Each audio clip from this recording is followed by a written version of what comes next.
जय माँ काली, जय हनुमान। अच्छा, आज हम बात करेंगे डर के बारे में, जो हमारे अंदर भर भर के समाया हुआ है। हम सब, मतलब जब मैं छोटी थी तो हमने ये जाना था कि माँ काली डर का प्रतीक है।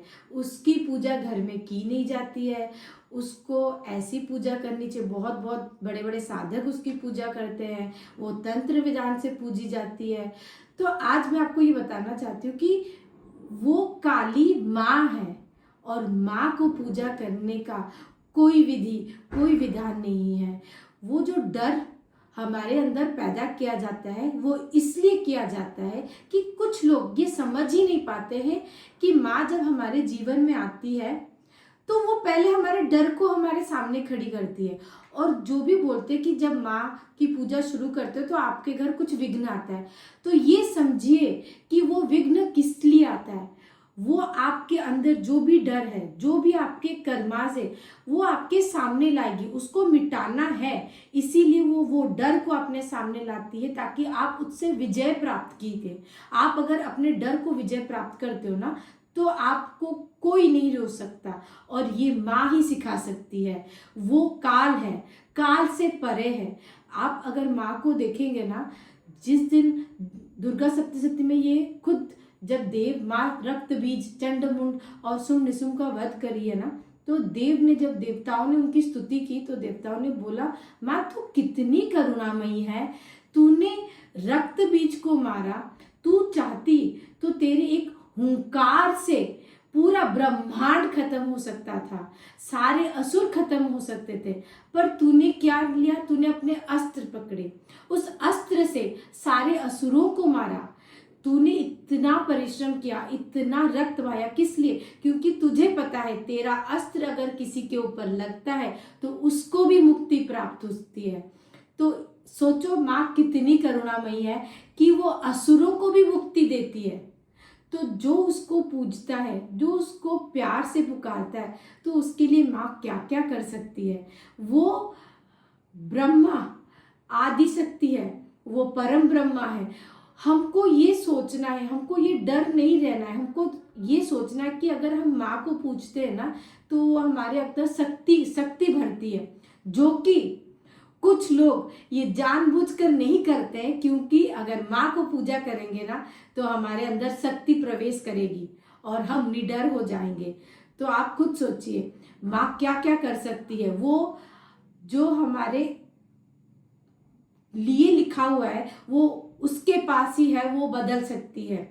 उसके लिए आपको माँ के शरण में आना पड़ेगा, उस आत्मा को परमात्मा से मिलाना पड़ेगा, और अपने अंदर के डर को भगाना पड़ेगा। पहले दो ही चीज हमें आगे बढ़ा सकती है, वो है हमारा कर्म और हमारी भक्ति भाव। अगर हम अच्छे भक्ति से माँ को पुकारते हैं तो माँ जरूर हमारी बात सुनती है, और हमारा कर्म अगर सच्चा हो तो हमें कोई आगे बढ़ने से नहीं रोक सकता। इसके लिए हमें वो डर को भगाना पड़ेगा, उस हर एक डर को भगाना पड़ेगा जो कि हमें आगे बढ़ाने से रोक रही है। आप ये समझिए कि हम एक छोटी छोटी चीजों से डरते हैं। आज अगर ये पूजा ठीक से नहीं की, क्या माँ हमसे गुस्सा हो जाएगी? आज ये वाले मंदिर अगर हम नहीं गए तो क्या भगवान हमसे रूठ जाएंगे? आप ये सोचिए, वो भगवान है, वो हम इंसान नहीं है। वो तो सबको अपने संतान की तरह देखते हैं, तो वो क्या आपसे गुस्सा होंगे? वो तो कण कण में बसे हैं। तो पहले ना मंदिर का जो है ना, कि हम मंडे को मंदिर जाएंगे, हम ट्यूसडे को मंदिर जाएंगे, ये दिमाग से आए। ये घर में ही आपका मंदिर बन सकता है। इधर बैठ के अगर अपने हृदय में अपनी माँ को, अपने इष्ट देव को अगर जागृत करते हैं ना, तो ये घर आपका मंदिर बन जाएगा। तो इस भ्रम में ना रहे कि मंदिर जाके आपको कोई पुण्य मिलेगा। हाँ, पुण्य तो मिलेगा, क्योंकि वो बहुत पॉजिटिव स्थान है, पर जो आप इधर से मंदिर बना सकते हैं ना, इस हृदय से आपके घर को मंदिर बना सकते हैं। और ये मेरा मान के चलिए, कहीं जाने की जरूरत नहीं है। जब इस हृदय में भगवान अपने इष्ट, अपनी माँ काली को बिठा देते हैं ना, तो ये जगह ही मंदिर बन जाती है, और वो स्वयं इधर ही बैठ जाती है। ये मैंने खुद एक्सपीरियंस किया, इसीलिए मैं आपको बोल रही हूँ। हर एक वाणी, हर एक शिक्षा मेरी माँ की शिक्षा है, जो मैं आपको बता रही हूँ। तो उस करुणामयी की बात को, उस करुणामयी चेहरे को देखिए। वो जो असुर का मुख पकड़ी है और रक्त पी रही है। सोचिए, एक माँ, वो रक्त असुर का रक्त नहीं है, वो उस असुर का, वो हमारी जो रक्त वो पी रही है ना, वो हमारी नकारात्मक है। वो माँ कैसी माँ है जो हमारी नकारात्मक शक्ति को पा लेती है, अपने शरीर में डाल लेती है।